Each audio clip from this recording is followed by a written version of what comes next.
ഇതിപ്പോൾ സർക്കാരിന്റെ മുന്നിലുള്ള വലിയൊരു കിറാമുട്ടിയുടെ വാർത്തയുമായിട്ടാണ്. സർക്കാർ തന്നെ യഥാർത്ഥത്തിൽ രൂപീകരിച്ചിട്ടുണ്ടോ എന്ന് ചോദിച്ചാൽ സത്യപ്രതിജ്ഞ ചെയ്തു. മന്ത്രിമാരൊക്കെ അവരവരുടെ ഓഫീസുകളിലെത്തി. പക്ഷേ ഓഫീസിന് പുറത്ത് ബോർഡ് വയ്ക്കാൻ പറ്റുന്നില്ല. സംഭവം എന്താ? വകുപ്പ് വിഭജനം പൂർത്തിയായിട്ടില്ല. ഉന്നത വിദ്യാഭ്യാസവും ഫിഷറീസും വെച്ചു മാറുന്നതിൽ വഴിമുട്ടി സർക്കാരിന്റെ വകുപ്പ് വിഭജനം. സത്യപ്രതിജ്ഞ ചെയ്ത് 2-ാം ദിവസമായിട്ടും വിജ്ഞാപനം പുറത്തിറക്കാനായില്ല. അസാധാരണമായൊരു പ്രതിസന്ധിയുണ്ട്. ഉന്നത വിദ്യാഭ്യാസ വകുപ്പ് വിട്ടു നൽകാൻ മുസ്ലിം ലീഗ് തയ്യാറായെങ്കിലും പകരം ആവശ്യപ്പെട്ട ഫിഷറീസ് വകുപ്പ് നൽകാനാകില്ലെന്ന കോൺഗ്രസ് നിലപാടാണ് തർക്കത്തിന് കാരണം. ഫിഷറീസ് ലീഗിന് നൽകരുതെന്ന കടുംപിടുത്തത്തിലാണ് ലത്തീൻ സഭയും. ഉന്നത വിദ്യാഭ്യാസം ലഭിച്ചാൽ റോജിയും ജോണിന് നൽകാനാണ് ധാരണ.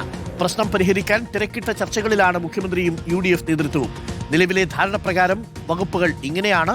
VD സതീശൻ പൊതുഭരണ വകുപ്പിനോട് പുറമെ ധനവകുപ്പും തുറമുഖ വകുപ്പും നിയമവകുപ്പും VD സതീശൻ കൈകാര്യം ചെയ്യും. VD സതീശൻ പൊതുഭരണം, ധനം, തുറമുഖം, നിയമം. ഇതിൽ തുറമുഖ വകുപ്പ് VD സതീശൻ കൈകാര്യം ചെയ്യുന്നതുമായി ബന്ധപ്പെട്ട് ഇതിനകം തന്നെ സമൂഹ മാധ്യമങ്ങളിൽ വിവിധ ചർച്ചകൾ ഉയർന്നു കഴിഞ്ഞു. അതുകൂടാതെ IPRD കൂടിയുണ്ട്. ഇൻഫർമേഷൻ ആൻഡ് പബ്ലിക് റിലേഷൻസ് ഡിപ്പാർട്ട്മെന്റും മുഖ്യമന്ത്രി VD സതീശനാണ് നിയന്ത്രിക്കുക. രമേശ് ചെന്നിത്തലയാണ് മന്ത്രിസഭയിലെ 2ാമൻ. ആഭ്യന്തരവും വിജിലൻസും രമേശ് ചെന്നിത്തലയ്ക്കാണ്. PK കുഞ്ഞാലിക്കുട്ടിക്ക് പതിവ് പോലെ വ്യവസായവും IT-യും ലഭിച്ചിട്ടുണ്ട്. K മുരളീധരന് ആരോഗ്യവും കായികവുമാണ്. നേരത്തെ ദേവസ്വമായിരുന്നുവെങ്കിൽ പിന്നീട് KC വിഭാഗത്തിന്റെ ഇടപെടലിനെ തുടർന്ന് AP അനിൽകുമാറിന് ദേവസ്വം നൽകാൻ ധാരണയായിട്ടുണ്ട്. പകരം കായിക വകുപ്പാണ് നൽകുക K മുരളീധരന്. സണ്ണി ജോസഫിന് റവന്യൂ ആണ്, അതിൽ തർക്കമില്ല. AP അനിൽകുമാറിന് വൈദ്യുതി വകുപ്പിന് പുറമെ ദേവസ്വം വകുപ്പ് കൂടി നൽകും. CP ജോൺ ഗതാഗതം ഏകദേശം ഉറപ്പിച്ചു. M ലിജുവിന് ടൂറിസവും എക്സൈസുമാണ്. എക്സൈസ് വകുപ്പ് തനിക്ക് വേണ്ട എന്ന നിലപാടിലായിരുന്നു M ലിജു. എന്നാൽ എക്സൈസിനോടൊപ്പം ടൂറിസം വകുപ്പ് കൂടി ലിജുവിന് നൽകുന്നുണ്ട്. വിഷ്ണുനാഥിന്റെ കാര്യത്തിൽ സഹകരണവും സാംസ്കാരികവും സിനിമയുമാണ് നൽകാൻ സാധ്യതയുള്ളതെന്ന് അറിയുന്നു. ഷിബു ബേബി ജോൺ വനം വകുപ്പിനു പുറമെ കശുവണ്ടി നൈപുണ്യ വികസനം കൂടിയുണ്ട്. ബിന്ദു കൃഷിക്കാണ് വനിതാ ശിശുക്ഷേമം. T സിദ്ദിഖിന് കൃഷിയും മൃഗസംരക്ഷണവുമാണ്. OJ ജനീഷിന് തൊഴിൽ യുവജനക്ഷേമം. N ഷംസുദ്ദീൻ വിദ്യാഭ്യാസം. KM ഷാജി തദ്ദേശം. PK ബഷീറിനാണ് പൊതുമരാമത്ത് വകുപ്പ്. പക്ഷേ V അബ്ദുൽ ഗഫൂറിന് അതൃപ്തിയുണ്ട്. പൊതുമരാമത്ത് വകുപ്പ് V അബ്ദുൽ ഗഫൂറും ആവശ്യപ്പെട്ടിരുന്നു. അപ്പോൾ ഇതാണ് നിലവിലുള്ള ധാരണ. പക്ഷേ വിജ്ഞാപനം ഇറങ്ങിയിട്ടില്ല. റോഷിപാലുണ്ട് കൂടുതൽ വിവരങ്ങളുമായി. റോഷിപാൽ, 48 മണിക്കൂറാവുന്നു സത്യപ്രതിജ്ഞ കഴിഞ്ഞിട്ട്. ഇനിയും വകുപ്പ് വിഭജനം പൂർത്തിയായി നോട്ടിഫിക്കേഷൻ പുറത്തു വന്നിട്ടില്ല. മന്ത്രിമാര് പണിയില്ലാതെ ഇങ്ങനെ അവരുടെ ഓഫീസുകളിൽ ഇരിക്കുകയാണ്. അവസാന നിമിഷങ്ങളിൽ വകുപ്പുകളൊക്കെ മാറുമ്പോൾ നിശ്ചയിച്ച ചില മന്ത്രിമാരൊക്കെ അവരുടെ വകുപ്പുകളിലെ ഉദ്യോഗസ്ഥന്മാരുടെ അനൗദ്യോഗിക യോഗം വിളിച്ചിട്ടുണ്ട്.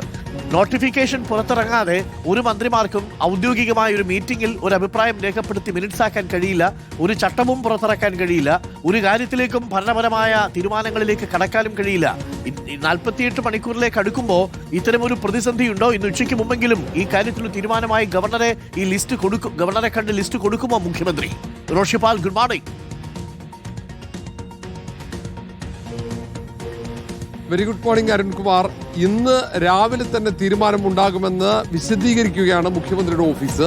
പക്ഷേ ഇപ്പോഴും അക്കാര്യത്തിൽ അവ്യക്തത തുടരുന്നുണ്ട്.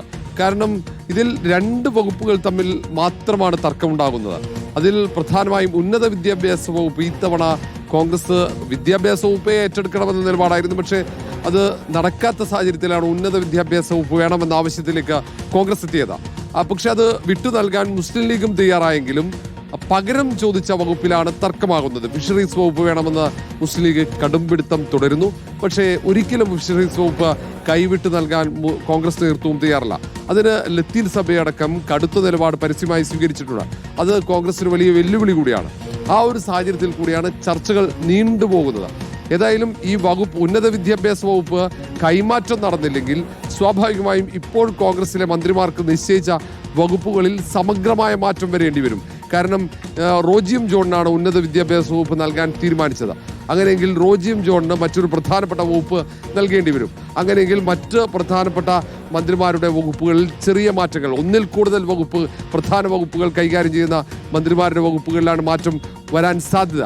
അതിൽ മുഖ്യമന്ത്രി തന്നെ പ്രധാനപ്പെട്ട ഒട്ടേറെ വകുപ്പുകൾ കൈകാര്യം ചെയ്യുന്നുണ്ട്.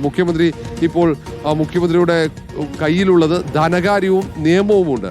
ഒരുപക്ഷെ അതിനൊപ്പം തന്നെ തുറമുഖവുമുണ്ട്. അതിൽ തുറമുഖമോ അല്ലെങ്കിൽ നിയമമോ ഒക്കെ റോജിയം ജോണിന് നൽകണമെന്ന ആവശ്യം കോൺഗ്രസിനകത്ത് ശക്തമാകുന്നുണ്ട്. കാരണം ഉന്നത വിദ്യാഭ്യാസ വകുപ്പ് നൽകുന്നില്ലെങ്കിൽ അങ്ങനെയെങ്കിൽ മറ്റൊരു തീരുമാനത്തിലേക്ക് പോകണം. അല്ലാതെ വകുപ്പ് വിഭജനം നീട്ടിക്കൊണ്ടുപോകുമ്പോൾ മന്ത്രിമാർ അവർ വെറുതെ ഇരിക്കേണ്ട ഒരു സാഹചര്യത്തിലാണ്.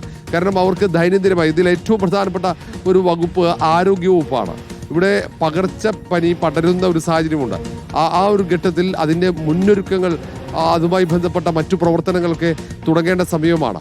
ആരോഗ്യവകുപ്പ് മന്ത്രി എന്ന നിലയിൽ കെ മുരളീധരൻ ആദ്യ ദിവസം തന്നെ ഓഫീസിലെത്തി അദ്ദേഹം ഉദ്യോഗസ്ഥന്മാരുമായി അനൗദ്യോഗിക യോഗം ചേർന്നു. പക്ഷേ മുഴുവൻ ഉദ്യോഗസ്ഥന്മാരെയും വിളിച്ചു ചേർത്ത് നിർദ്ദേശങ്ങൾ കൊടുക്കാനുള്ള ഒരു അവസരം ഉണ്ടാകുന്നില്ല. മാത്രവുമല്ല, ഇത് UDF സർക്കാർ അധികാരത്തിലെത്തിയപ്പോൾ അവർക്ക് അവരുടെ നയപരിപാടികളുണ്ട്, അവരുടെ തീരുമാനങ്ങളുണ്ട്, അവരുടെ പ്രകടന പത്രികയിൽ പ്രഖ്യാപിച്ച കാര്യങ്ങളുണ്ട്. അതൊക്കെ നടപ്പിലാക്കണമെങ്കിൽ ഓരോ മന്ത്രിമാർക്കും അവരുടെ വകുപ്പുകളുടെ ചുമതല ലഭിക്കണം. എന്നാൽ മാത്രമേ അവരുടെ നയപരിപാടികൾ അവർക്ക് ഉന്നത ഉദ്യോഗസ്ഥന്മാർക്ക് വിശദീകരിച്ച് നൽകാൻ കഴിയുകയുള്ളൂ, അത് പ്രാബല്യത്തിൽ കൊണ്ടുവരാൻ കഴിയുകയുള്ളൂ. കാരണം 10 വർഷത്തിന് ശേഷമാണ് UDF അധികാരത്തിലെത്തുന്നത്. അവർക്ക് ഉദ്യോഗസ്ഥന്മാരെ ആ വകുപ്പിനെ പൂർണ്ണ നിയന്ത്രണത്തിലാക്കണമെങ്കിൽ അവർക്ക് വകുപ്പ് ഏതാണെന്നറിയണം. ഇപ്പോൾ ഓരോ മണിക്കൂറിലും വകുപ്പ് മാറുകയാണ്. കാരണം ആദ്യം കെ മുരളീധരന് ആരോഗ്യവും ദേവസ്വവുമാണ്. മണിക്കൂറുകൾ കഴിയുമ്പോൾ ആ വകുപ്പ് ദേവസ്വം ഉദ്യോഗസ്ഥന്മാരുമായി കെ മുരളീധരൻ ആശയവിനിമയം നടത്തി പൂർത്തിയാവുമ്പോഴേക്കും ആ വകുപ്പ് മാറുന്നു. സമാനമായി കായികവും ഒപ്പം യുവജനക്ഷേമവുമായിരുന്നു ജനീഷ് കുമാറിന്. അദ്ദേഹം ഉദ്യോഗസ്ഥന്മാരെ വിളിച്ചു വരുത്തി സംസാരിക്കുമ്പോഴത്തേക്കും അദ്ദേഹത്തിന്റെ കായികം കെ മുരളീധരനിലേക്ക് എത്തുന്നു. അങ്ങനെയുള്ള ഒരു ആശയക്കുഴപ്പം മന്ത്രിമാർക്കുള്ളതുകൊണ്ട് പല മന്ത്രിമാരും ലിസ്റ്റ് ലോക്ഭവന് കൈമാറും എന്നുള്ള വിവരമാണ് നമുക്കും ലഭിക്കുന്നത്. കൂടുതൽ വൈകാൻ കഴിയില്ല, പ്രത്യേക തീരുമാനങ്ങൾ എടുക്കണം. അതിലേറെ കൗതുകകരമായ കാര്യം, ഇന്നിപ്പോ VD സതീശൻ മന്ത്രിസഭയുടെ 2ാമത്തെ ക്യാബിനറ്റാണ് ചേരാൻ പോകുന്നത്. ക്യാബിനറ്റ് ചേരുമ്പോൾ മുഖ്യമന്ത്രി അഡ്രസ് ചെയ്യുന്നത് വകുപ്പില്ലാത്ത മന്ത്രിമാരെയാണ്, അഥവാ നോട്ടിഫിക്കേഷൻ വഴി പുറത്ത് വകുപ്പ് ഏതെന്ന് നിശ്ചയിച്ചിട്ടില്ലാത്ത മന്ത്രിമാരെയാണ്. അതൊരു പ്രതിസന്ധിയാണ്. അപ്പോൾ അതാത് വകുപ്പുകളിൽ എന്തൊക്കെ കാര്യങ്ങൾ ചെയ്യണമെന്ന് ഔദ്യോഗികമായി തീരുമാനമെടുക്കണം. മാത്രമല്ല, താനിപ്പോൾ ചില ഉദ്യോഗസ്ഥന്മാരെയൊക്കെ വിളിച്ചു വരുന്നത് കുറച്ച് കഴിയുമ്പം ഉദ്യോഗസ്ഥന്മാർ വേറെ മന്ത്രിയുടെ വകുപ്പിലാണ് എന്നറിയുന്ന ഒരവസ്ഥയുണ്ട്. അപ്പോൾ ഇതൊക്കെ മാറ്റുക എന്നുള്ളതാണ് ഒരു പുതിയ സർക്കാർ രൂപീകരിക്കുമ്പോൾ സംഭവിച്ചേക്കാവുന്ന ഒരു ചെറിയ പ്രതിസന്ധി എന്ന് മാത്രം നമ്മളതിനെ കണ്ടാൽ മതി. ഇനി മണിക്കൂറുകൾക്കുള്ളിൽ അക്കാര്യത്തിൽ തീരുമാനമാവും. പക്ഷേ കീറാമുട്ടിയായി നിൽക്കുന്നത് ഫിഷറീസ് വകുപ്പ് മുസ്ലിം ലീഗ് ഏറ്റെടുക്കുന്നതിൽ ലത്തീൻ സഭയ്ക്ക് വലിയ അതൃപ്തിയുണ്ട്.